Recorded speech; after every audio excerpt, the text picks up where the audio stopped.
Nous allons voir ensemble les définitions liées aux forces.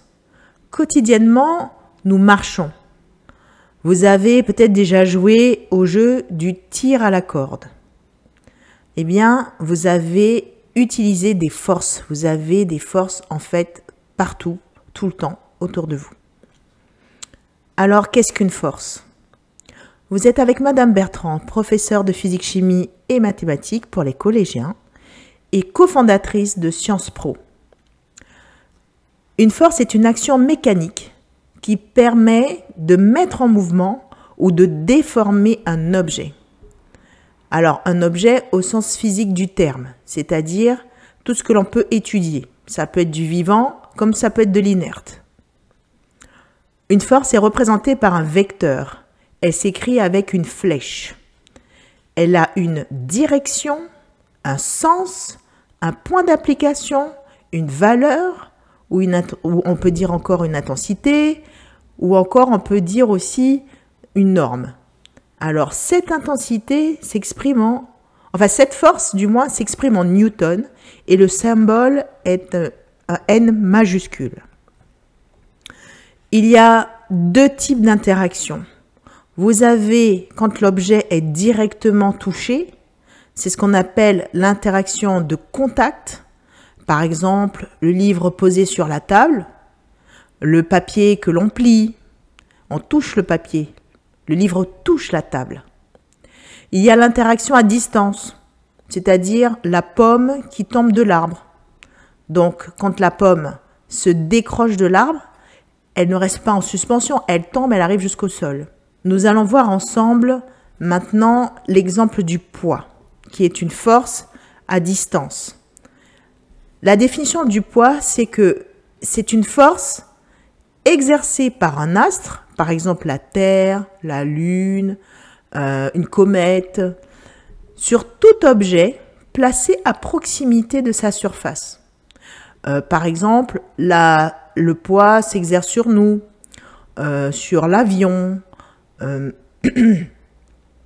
sur la voiture, donc, ou un ballon qui tombe vers le sol.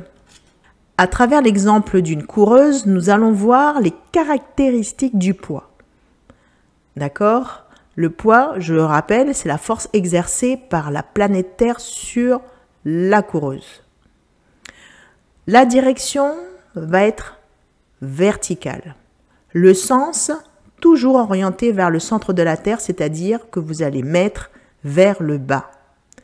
Le point d'application, c'est le centre de gravité noté G. La valeur ou encore l'intensité du poids, ça va se calculer en posant P pour poids égale masse multipliée par l'intensité de pesanteur. Donc la masse est en kilogrammes et l'intensité de pesanteur en newton par kilogramme. Maintenant, corrigeons l'exercice de la dernière fois, de l'épisode précédent. Quel est le mouvement d'un coureur sur une piste droite? Eh bien, il fallait répondre mouvement rectiligne accéléré. Parce que au départ, le coureur n'a pas de vitesse. Et au fur et à mesure qu'il court, il augmente sa vitesse. C'est en cela que c'est accéléré. Rectiligne parce qu'il s'agit d'une piste droite. Normalement, un coureur est censé rester dans son couloir et courir dans celui-ci, donc en ligne droite. Alors, l'exercice du jour, c'est quelles sont les actions qui s'appliquent à un livre posé sur une table?